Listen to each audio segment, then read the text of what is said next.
Yeah, so you're welcome once again to Inspired by Love. And today I'm going to be sharing a verse in the Bible that I saw that, it's like it came as a light to me. It came like a revelation. I've been reading it all my life. I've been seeing it all my life, but this time it just made deeper sense to me, and I really want to share it with you. Chapter 1, verse 1, Genesis chapter 1, verse 1 to 3. Verse 1 to 3 or 4, thereabouts. It says, in the beginning, God created the heaven and the earth was without form, and darkness was upon the face of the deep, and the Spirit of God moved upon the face of the waters. And God said, let there be light. And there was, mark it, there was light. And God saw the light, and it was good. And God divided the light from the darkness. Okay, so I'm tempted to actually start from the verse 3. But I actually wanted to start from verse 1, but I'm going to start from verse 3. Something struck me there when I was saying it. It said, let there be light, and there was light. There was light. So it means that awareness is you. It's actually there. The awareness is there already. Do you understand? There was light. But you have not been calling it forth. You have not been, exercising it. You have not expanded it. So it was when God allowed the Spirit of God, allowed the Spirit, God allowed His own Spirit to move upon the face of the waters. The waters there represent your emotions. It represents your feelings, your sensations. So I said something in my previous episode that, your thoughts and your feelings, they are together. The repetition of your thoughts creates a sensation, creates a feeling. So if you think about someone that hurt you in the past, you think about someone that hurt you, that broke your heart, then it creates a feeling. The feeling is what is generated from the thoughts. Now, you see, there's now a loop. So the more you engage in that thought, the more you engage, and you've been engaging in that thought subconsciously. You never even notice that. You never realize that you've been engaging in a thought for a long time, for 20, 30, 40, 50 years. You've been engaging in that thought, and that thought has been creating a mood, and that mood, as of course, all the feeling or the sensation now goes back again, creates the loop of another thought, and that thought now creates a loop of the feeling, and it goes round and round and round. You've been doing that every day for the past 30, 40, 20, 50, 60 years, until your body can't take it any longer, and you get sick. We now have to keep buying all the drugs in the world. You keep buying all the medicine in the world. You keep using stuff. You have to be admitted into the hospital. You understand? So let's go further.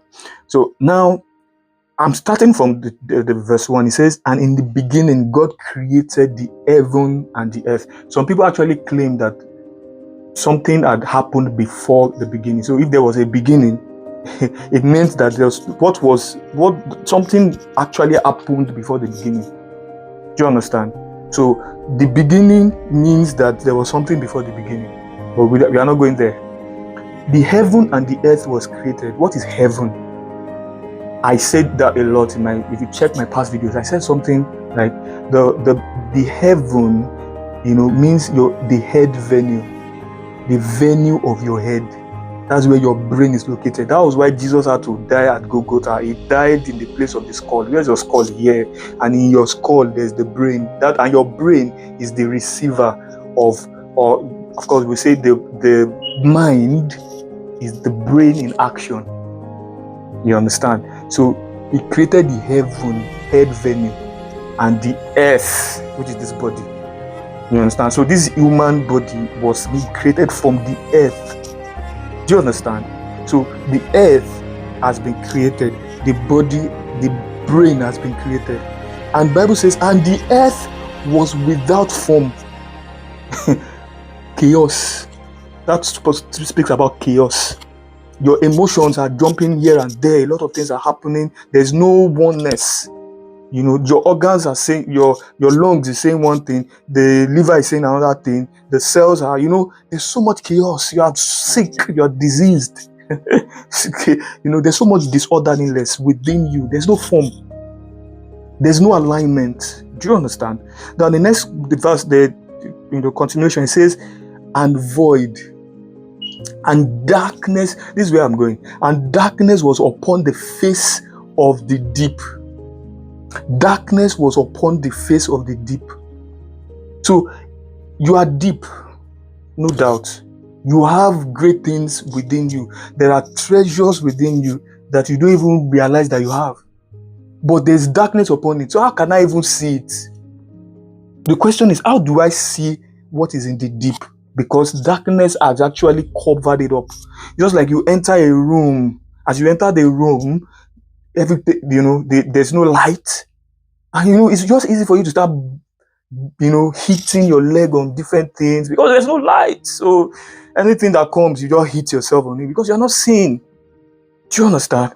So that's why I would teach the fact that you need to shine your light of awareness. Very, very important. You understand? So, and darkness was upon the face of your deep. And God said, okay, and the Spirit of God. Now, at this point, the Spirit of God has started hovering upon the face of the waters. What is the waters? Like I said, your emotions, your feelings, right? How you have been feeling about certain things, about your past. You understand? A lot of things have been going on in you've been feeling some things, thoughts and emotions have been running. There's so much, movement of energy within you, right? Good. And God said, let there be light. So that's why I always say that shine your light of awareness. You understand? Meditation actually means shining the light of awareness from within first. You understand? Shine your light of awareness within first before even shining on any other thing. You understand? So when you develop that habit of shining the light of awareness within, then darkness will have to shift. So you enter a room where there's darkness, and as long as you can turn on the light, like as you're looking at me, it's because there's light here. If there's no light, you can't see my face. So when there is light, you will see what is going on. You will see the treasures that are hidden in your deep. You understand? Another thing you also need to understand is that darkness is not deep. It's not as deep as you think. What is deep is you. You are the deep person. You are that deep intelligence. We call it infinite intelligence. You cannot exhaust it. You understand? The treasures that is in you. Bible. There's a scripture in the Bible that says that I'll give unto you treasures of darkness. So it's not deep. So all you just need to do is to shine the light of awareness. That's all. Shine your light. If you look at that scripture, in I think verse 3, verse 2, it says, and the Spirit of God moved upon the face of the waters. So it means that all you just need to do is to engage your spirit. It is that spirit that you engage with time. Of course, we are in time and space. We are in the realm of time and space. You understand? So the Spirit of God there talks about meditation, talks about the ability to actually observe. You are observing the darkness. You are observing your emotions. You are observing how you feel. If you check my past video, I talked about the fact that how you feel. Okay, so how do I feel about this stuff? The thoughts are coming. You thought about a lot of things in your past, and of course, most of our thoughts are actually from the past. Our imaginations, our memories. These are triggers from people, events, places. These are triggers. So these things keep coming. The thoughts are coming. There's nothing you can do about your thoughts. And one thing I realized that it's not actually possible to steal your mind. That's the truth. Because the more you even fight your thoughts, the more you are giving it fuel. You're just giving it more fuel. That's the truth. You understand? But what you can do is, when the thoughts are coming, you just allow it. Allow it to come. Don't engage with the thoughts. Yeah. You think about what happened. It's okay. It's gone. All things are passed away, and all things have become new. So what it means there, it is that you are in the present state. What has happened has happened. So your duty is to bring yourself to the present state. It's called present state awareness. You understand? But it is when you start shining the light of awareness, that's when you start realizing the thoughts that have been running in your subconscious mind. And the thoughts that are running in the subconscious mind are the one driving your life right now. You keep doing things that you keep wondering, why am I doing these things? Why? You can't just help it. You can't help but lie. You can't help but steal. So now we call it, is it cryptomania or something? I've forgotten the name, so don't mind me.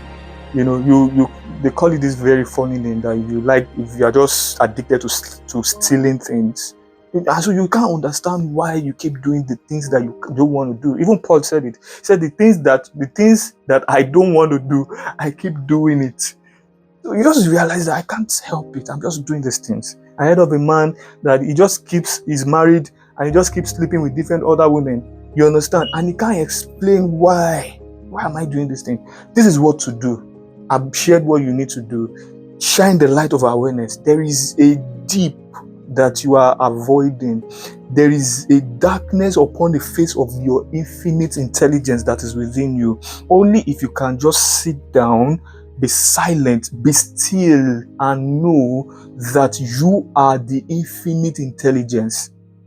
So when you enter a room that is dark, right, you will just keep hitting your head, your legs, your body on things because you don't know the location of where all the things are. You understand? You don't know where the chair is. You don't know where, everywhere is just scattered. So when immediately you switch on the light, then you see, oh, this is where this is. This is not where this is supposed. You start putting everything into order. So another thing you also need to understand is that chaos is not a bad thing. Chaos is not bad. In fact, in every chaos, there is order.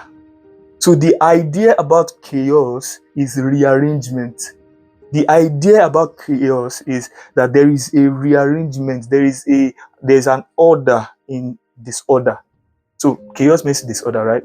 So, but there's an underlying order in disorder. An example: if you go to a train station, you see everybody moving from one place to another. Everybody's just darting here and there, different movement. Everybody's going one place. Just see different. It's crazy, right? But the truth is, everybody has a precise location or a precise destination. You don't just go to a train station because you like going to a train station, except maybe you just want to do an excursion and say, maybe there's one particular museum there, so you just see something that you like to see and you go. You understand? But there's always a destination that everybody in the train station is going to, but it looks chaotic. Do you understand? It always looks chaotic, but only if you can calm down and see and relax and see that, what happened here? This is what happened. Okay, this is the reason why this person did this. Okay, I see why this guy did what he did. I see why.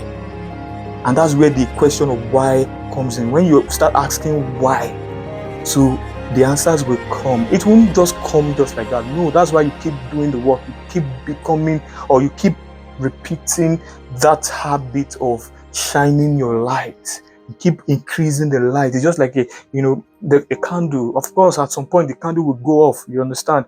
But you keep fueling it. You keep putting more fuel. You keep doing it day in, and that's why the Bible says, meditate therein day and night. So the idea of meditation is actually being consistent in expanding your awareness, expanding your consciousness of what is really going on. And the most important thing is only if you can see it. That's all. Once you see it, then it's done. And another thing came to my mind just now. And this idea of you having a bad dream. In fact, the fact that you even saw the bad dream is actually an answer to the prayer. That's what it is. See, the enemy, quote unquote, does not want you to see it. Once you see it, that's all. So immediately you see it, what you just do is go there and change it. Because now you are aware. That's the good thing about awareness. You are aware, you are conscious. Once you are conscious, then you just know what to do. Nobody will tell you what to do again. You just go there and do it. That's all. Your whole body is flooded with light. You are just. But there's a scripture in the Bible that says that it says the eye is the light of the body. The single eye is the light of the body. So if there's so much darkness, then it's going to cover the light. But once you shine the light, then there is illumination, there is strength. You just do it, and you'll be doing it, and people will be thinking you are so hardworking. It's not like you're hardworking. No, you just know what to do.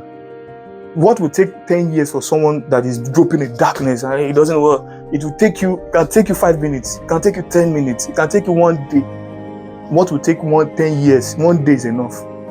But the reason why you're struggling is because you have not shined the light of awareness on that matter. That's why you're struggling. So today I've shared the key to end your struggle. That's it. So I love you. Stay inspired. If this has blessed you, comment, share, like, and just subscribe to our YouTube channel. Inspired by love. Just share with someone. I love you. Stay inspired.